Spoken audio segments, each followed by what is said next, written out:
Well, howdy tubers. I know most of you can't figure out where I'm at, but anyways, at the airport. Nah, got smart tubers. Anyway, I am out here to relocate, which right now it really is relocated, my oil cooler. As some of you may know, I had put this up in here, and I just can't say that it made a lot of difference. So, and I guess for my newer subscribers, you see my hoist mechanism up here to hoist this up, because I hoisted this up and then pushed the H5 in underneath it, and then I put these stands that I made underneath it, of course both sides, and then I put I call it my anti-sway strap around the back so that it don't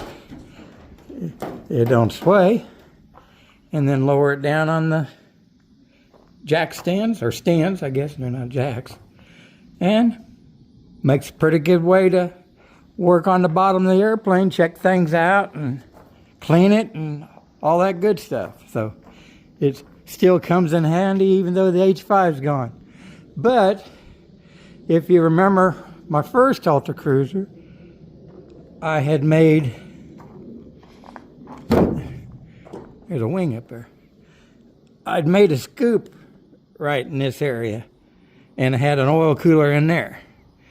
Well, that worked extremely well, and in the winter I'd have to bypass it so that the engine would warm up.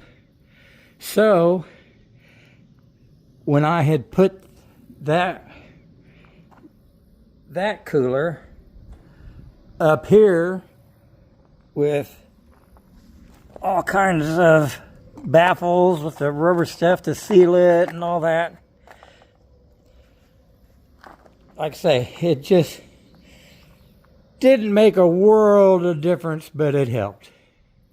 So I was thinking during the weekend, I thought, well, why don't I just run that oil cooler back here without a scoop, and relying on I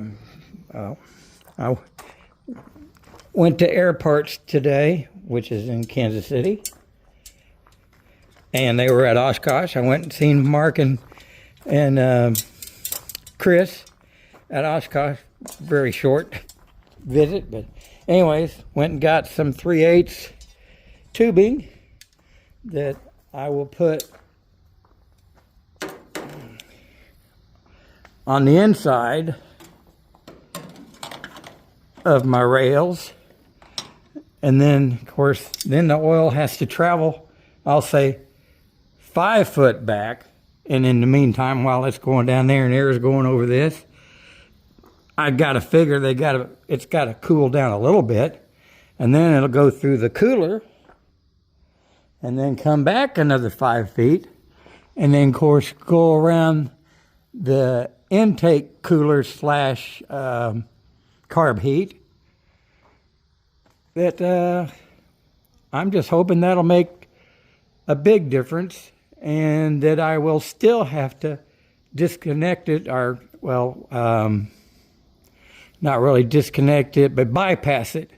I'll just take the hoses off this front end and plug them up, or stick the two together, and then the ones that go down the fuselage there, I will cap them off so dirt and dust or whatever can't get in there, and then the oil can still just flow and bypass those lines. So that's what I'm up to today. And as you can see, well, I had originally, of course, come out to fly, But I know it rained pretty good last night at home, and I figured it was probably going to be a little on the muddy side out here. So I thought, well, this still give me a good day to do this, although it ain't that cold or cool.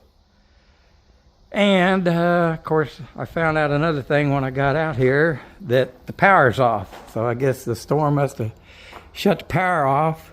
So of course, my battery here is dead.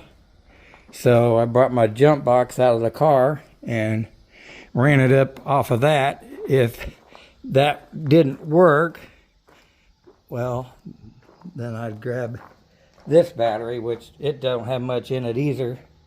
But anyways, I'd figure out something, or go get the battery out of the lawnmower, which that's another thing I'm out to do too, is put a belt on the lawnmower. So anyways, let me get back to work here and see what I can get done, and we'll get back with y'all later. Well, this is what I got in so far. This end's all hooked up. Just got to get in. That's really need two people. Somebody on the inside and, of course, somebody on the outside to get these in. And then, of course, you know, I'm using existing bolts. And then the cooler will go back here. I know it's not facing a good way, but I still think it's going to get plenty of cooling there. And with the 5 foot coming here and 5 foot going back, and just a little bit of added oil capacity there, we'll just see what happens. But for right now, oh, I just now realized I'm hearing I'm hearing the refrigerator going. So I guess the power's back on. Let's see, yep, I just seen that flash. There we go. So I got power now. So, but anyways, I think I'm gonna head to town and get some. I brought some 5/16 oil line out, but I'm going to grab some 3/8 oil line and then get back here and finish this off. So I guess I'll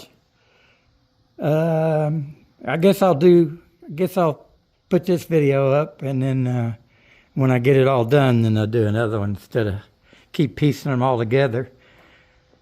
Well, I mean, this will be pieced to the one I just started before this one. Anyways, we'll see how this works out. And there you go, and God bless.